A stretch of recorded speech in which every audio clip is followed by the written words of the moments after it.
હાલ દેશમાં થઈ રહેલા વોટ ચોરીના આક્ષેપ ઉપર કોંગ્રેસે વિરમગામમાં રેલી કાઢી છે। તે મામલે સતત નાકાબંધી જેમ આરોપી નીકળતા હોય એવી રીતે નાકાબંધી કરવામાં આવી રહી છે। કોંગ્રેસ દ્વારા વિરોધ પ્રદર્શન કરવા માટે પરમિશન પણ માંગી હતી। તે પરમિશન સાંજે 8 વાગે પણ ના આપી, તો અમે પરમિશન વગર કરી રહ્યા છીએ। એટલે પોલીસ એવી બંદોબસ્ત કરી છે જ્યારે ગુનેગારો રખડતા હોય રોડ ઉપર અને રખડે જ છે।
पुलिस को आगे करती है, हमसे डरती है, पुलिस को आगे करती है।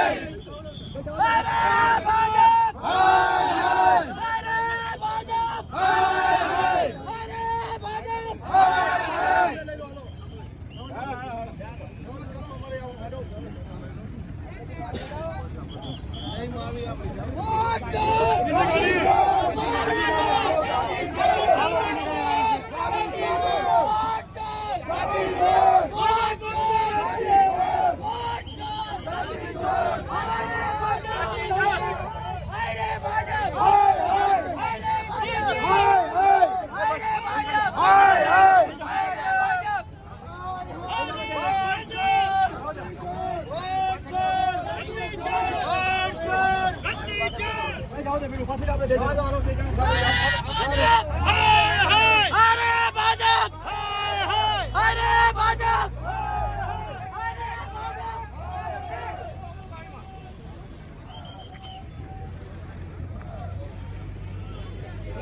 हमने तो ले लो गई।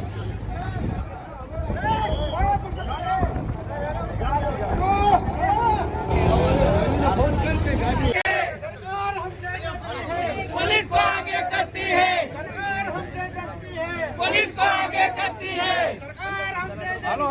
पुलिस को आगे करती है, पुलिस को आगे करती है।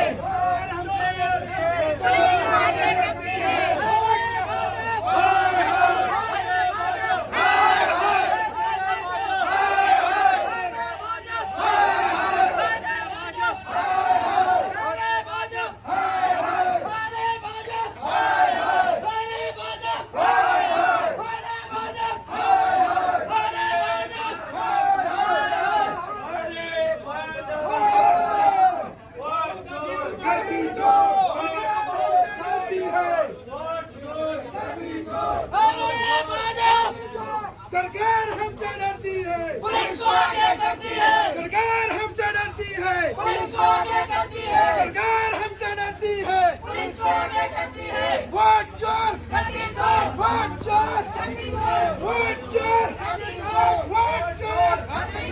वोट चोर, वोट चोर, वोट चोर।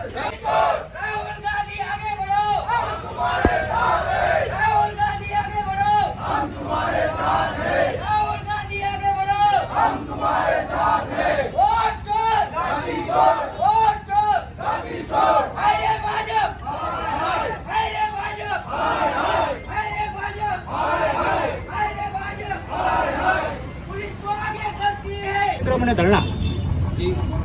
રમેશભાઈ ગોહિલ, અમદાવાદ જિલ્લા કોંગ્રેસ.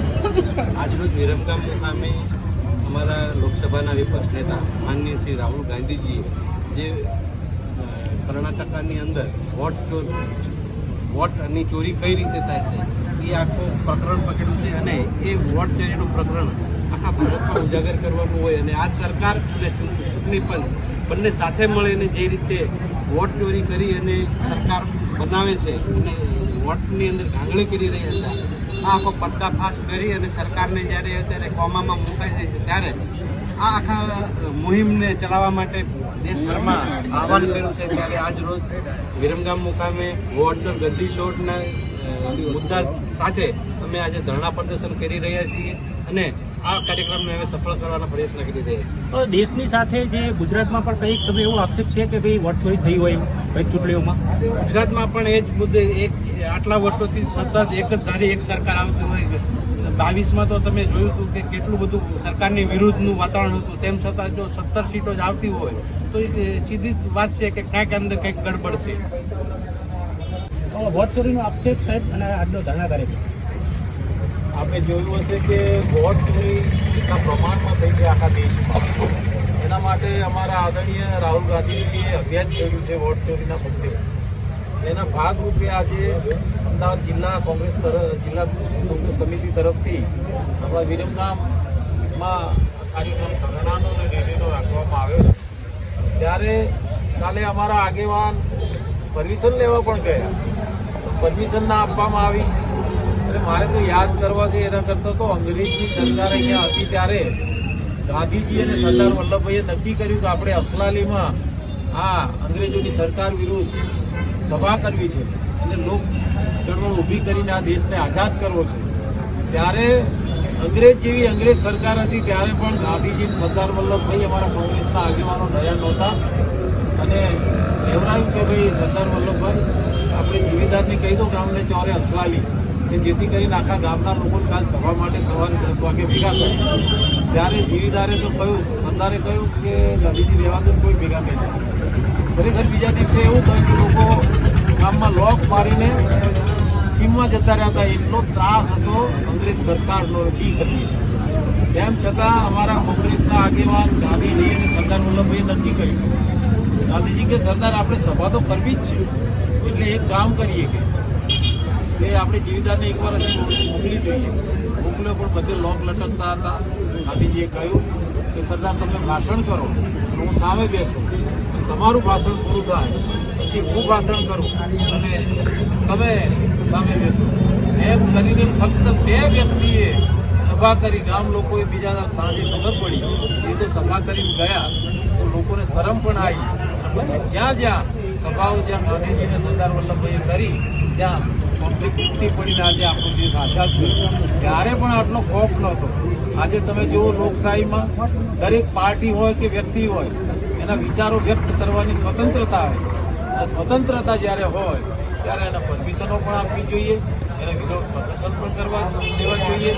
હકીકત જો એવો કોઈ વોટ ચોરીનો મુદ્દો જ ના હોય તો સરકારે ડરવાની ક્યાં જરૂર આવે? એટલે આ સરકાર ડરપોક છે, લોકોનો અવાજ દાબી દેવા માંડે છે. પણ અમે કોંગ્રેસ પાર્ટી અંગ્રેજો સામે પણ નહોતા નમ્યા, તો આજની આ ભારતીય જનતા પાર્ટીની સરકારો સામે પણ અમે પરમિશન આપશે કે પરમિશન નહીં આપે અમે લડી લેવાના મૂડમાં છીએ. અને આ વોટ ચોરીના મુદ્દે તો હવે અભિયાન જે ચાલી રહ્યું છે, રાહુલજી અભિયાન ચાલી રહ્યા છે, એના સપોર્ટમાં આજે વિરમગામ ખાતે પણ ધરણાનો કાર્યક્રમ